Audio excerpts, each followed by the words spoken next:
भगवान विष्णु के अवतारों के बारे में तो हम सबने सुना है, पर क्या आपने सुना है भगवान शंकर के अवतारों के बारे में? अगर नहीं तो आइए जानते हैं और समझते हैं भगवान शंकर के अवतारों के बारे में शिव पुराण के माध्यम से। And welcome to our series understanding the wisdoms of Shiv Puran during सावन।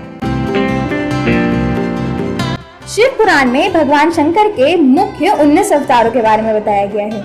तो आइए इन सारे 19 अवतारों को एक एक करके समझते हैं। भगवान शिव का पहला मुख्य अवतार माना जाता है वीरभद्र अवतार, जो उन्होंने तब लिया था जब राजा दक्ष के अधर्म की सीमा पार हो चुकी थी और जब देवी सती ने इसी चक्कर में अपना देह त्याग कर दिया था। देवी सती के देह त्यागने पर बहुत ज्यादा क्रोधित होकर भगवान शिव ने अपनी जटाओं में से एक जटा को निकालकर वीरभद्र अवतार को उत्पन्न किया था।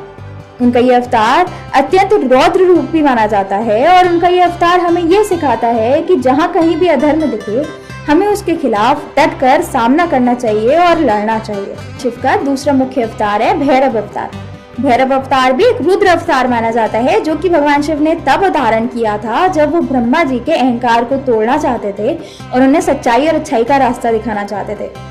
एक समय था जब ब्रह्मा जी बहुत ज्यादा घमंड में चूर हो चुके थे और तब भगवान शिव ने भैरव अवतार धारण करके उनके 5वें सिर को काटा था और हम सबको ये सीख दी थी कि घमंड और अहंकार कितना भी बड़ा क्यों ना हो जाए, सच्चाई और अच्छाई के रास्ते में आने पर उसे टूटना ही पड़ता है, उसे खत्म होना ही पड़ता है। भगवान शंकर का तीसरा अवतार है सर्वेश्वर अवतार। ये अवतार उन्होंने तब लिया था जब भगवान नारायण नरसिंह के रूप में आए थे और वो अत्यंत क्रोध के चलते अपना आपा खो बैठे थे। तब उन्हें वापस उनका संयम याद दिलाने के लिए भगवान शिव ने सर्वेश्वर अवतार लिया था, जिसमें उनका शरीर आधा सिंह का था और आधा पक्षी का था।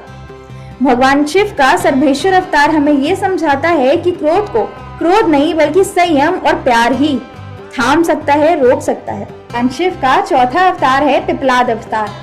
यह अवतार भगवान शिव ने तब लिया था जब संसार के बहुत सारे लोग शनि देव के क्रूर दंडों से अत्यंत दुखी हो चुके थे। ये पिपलाद अवतार भगवान शिव ने शनि देव को ये समझाने के लिए और ये बताने के लिए लिया था कि उनके क्रूर दंड किस तरीके से उनके भक्तों को दुखी कर सकते हैं। इसीलिए आज भी शनि देव के क्रूर दंडों से बचने के लिए लोग भगवान शिव के पिपलाद अवतार की पूजा और आराधना करते हैं। और उनका अवतार हमें ये भी सिखाता है कि हमें भाग्य के ऊपर सब कुछ छोड़ के बैठ नहीं जाना चाहिए, बल्कि साहस के साथ अपने जीवन को निभाना चाहिए और कठिनाइयों का सामना करना चाहिए। तो ये थी भगवान शंकर के मुख्य 4 अवतारों की कथा। ऐसे ही भगवान शंकर के और भी अवतारों की कथा जानने के लिए आप फॉलो करते रहें हमारी सीरीज।